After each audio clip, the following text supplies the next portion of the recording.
चलती हुई गेंद चर्चा के बारे में क्षेत्र के सभी कोनों से टपेट खाकर फिर सेंटर में आकर चुप पड़ी है। अब इसे ना तुम हिल रहे हो ना मैं, सॉरी हिला रहे हो और ना मैं, यानी कोनों यानी कोनों से, ठीक है।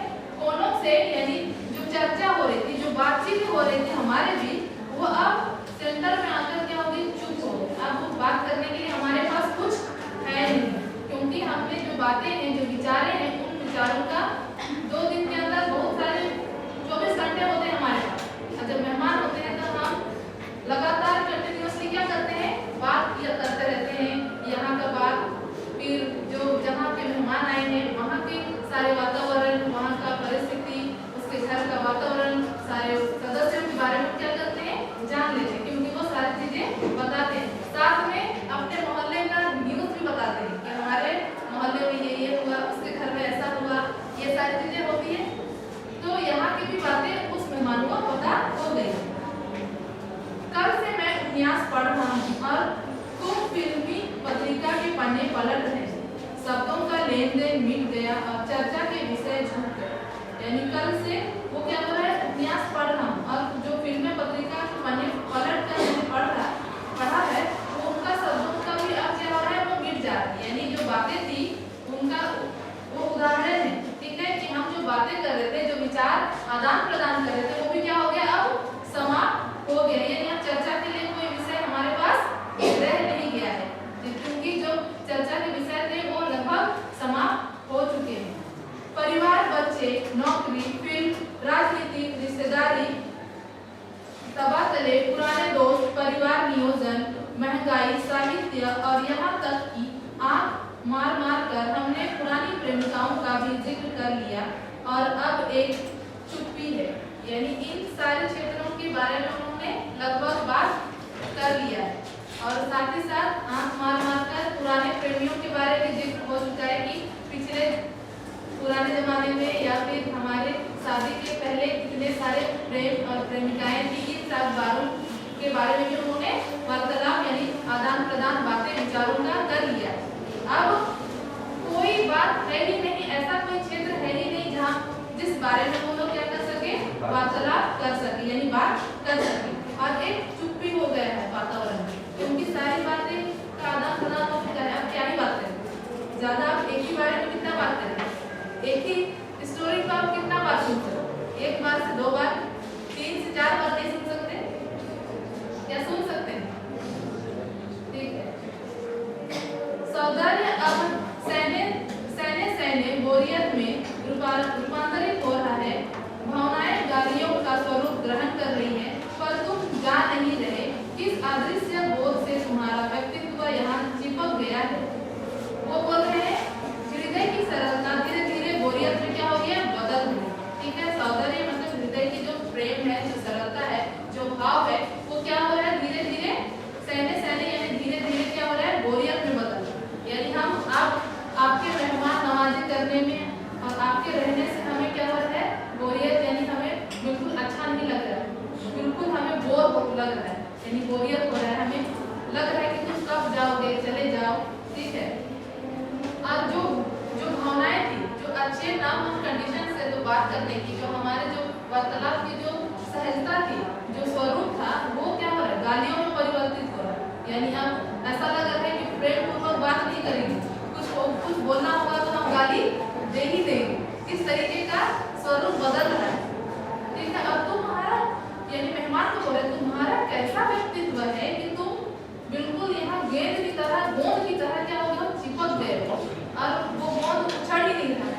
यानी इस तरीके का व्यक्तित्व है कि तुम्हारा आकर एकदम चिपक ही गए हो हमारे घर पर और जाने का नाम नहीं ले रहे। मैं इस भेद को सपरिवार नहीं समझ पा रहा हूँ, यानी शरद जोशी बोल रहे हैं, मैं पूरा परिवार के साथ समझ नहीं पा रहा हूँ तुम्हारा व्यक्तित्व किस तरीके का है, कि तुम इसी तरीके से हो कि जोंक की तरह किसी घर में जाकर चिपक जाते हो और जो हटता ही नहीं है, ठीक है। बार बार यह प्रश्न उठ रहा है कि तुम कब जाओगे अतिथि। तो बार बार ये प्रश्न उठ रहा है उसके दिमाग पर कि कब जाओगे अतिथि, क्योंकि वो परेशान हो गए, बोरियत हो गए उसका मेहमान नवाजी करने में, उसका सारी चीजों की प्रबंध करने में, उसका नाश्ता, उसका दोपहर का भोजन, रात का भोजन, उसके कपड़े और उसके लिए सारी सुविधाएं उपलब्ध कराते कराते वो उनके बटुए क्या हो गए, खाली हो गए। क्योंकि आजकल के जिंदगी में, जीवन में हम अपने जरूरतों को पूरा नहीं कर पाते। वहां पर एक इंसान बढ़ जाए तो आपके बटुए काफी के लिए तो क्या हो, है ना? क्योंकि आप अपने लिए पाई जोड़ते हैं, उसमें अगर एक मेहमान एक्स्ट्रा आ जाने से बहुत सारी असुविधाएं होने लगती है। ठीक है। कल पत्नी ने धीरे से पूछा था, कब तक टिकेंगे ये? फिर पत्नी ने क्या किया, शरद जोशी से पूछा कि कब तक ये टिकेंगे? जाने का नाम ही नहीं ले रहे हैं क्योंकि वो जा नहीं रहे। तो परेशानी किसको हो रही है? ज्यादा परेशानी स्त्री को हो रही है, क्योंकि सारी पकवान तो स्त्री को ही बनाना। जो पुरुष है वो बाहर से सामग्रियां ला देंगे, लेकिन जो पकाना है वो किसको पकाना? स्त्री को। जितने दो सब्जी, रायता, मीठा बनाना है घर में, तो बहुत समय लगता है बनाने में, सारी चीजों को व्यवस्थित करने के। तो और साथ में बच्चे भी पढ़ाई नहीं कर पाते। अगर घर में बच्चे हैं तो बच्चे भी पढ़ाई नहीं कर पाते हैं, क्योंकि उस घर में माहौल ऐसा हो जाता है मेहमान आने के बाद, खुशहाल प्रसन्नता के साथ साथ थोड़ा शोर शराबे का हो जाता है, क्योंकि बातों का आदान प्रदान होता है। और बच्चे भी मेहमान आते हैं तो पढ़ने के लिए उत्साहित नहीं होते, प्रोत्साहित नहीं। सारे मेहमान के इर्द गिर्द ही घूमते रहते हैं, कहीं जाते नहीं है, वहीं बैठे रहते हैं, उनके बातों को सुनते हैं, उनके साथ हंसी मजाक करते हैं। ये सारी चीजें बच्चे भी करते हैं, तो उनकी पढ़ाई में भी बाधाएं आती हैं। इसीलिए चाहते हैं मेहमान नवाजी करते हैं, जो अतिथि आते हैं, वे चाहते हैं कि अतिथि की अपनी निश्चित अवधि के समय तक ही रुके और उसके बाद वो क्या करें, वो वापस चले जाए, जिससे हमारी आपसी संबंध जो प्यार है वो क्या है, बने रहे। ठीक है। तो मैंने कंधे उचका दिया, क्या कह सकता हूँ? तो शरद जोशी क्या बोल रहे हैं?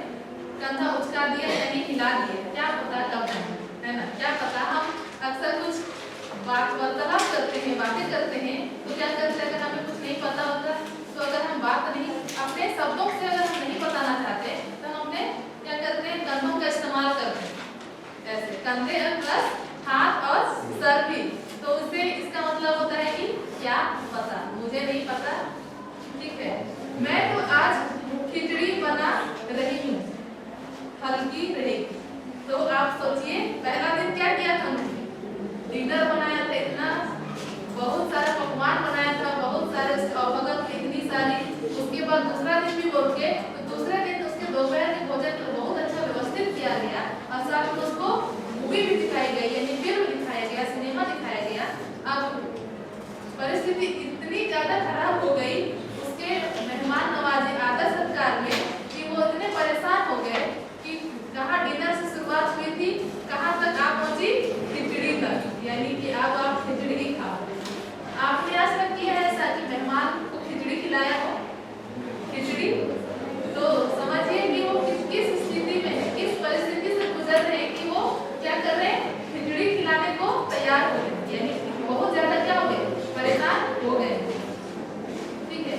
सत्कार की उष्मा यानी गर्मी समाप्त हो रही है, डिनर से चले थे, खिचड़ी पर आ गए, यानी आदर सत्कार की जो गर्मी थी, जो उत्साह था, जो प्रेम था, वो अब क्या हो गया, समाप्त हो गया। अब हमसे जो आदर सत्कार हमने पहला दिन और दूसरा दिन किया था, वो अब तीसरा चौथा दिन हमसे नहीं होगा। अब हम आपको क्या करेंगे, साधारण भोजन से क्या ऐसा भोजन देंगे जो हम आम जीवन में करते हैं, यानी वो लोग खिचड़ी खाते हैं तो खिचड़ी देंगे। ठीक है।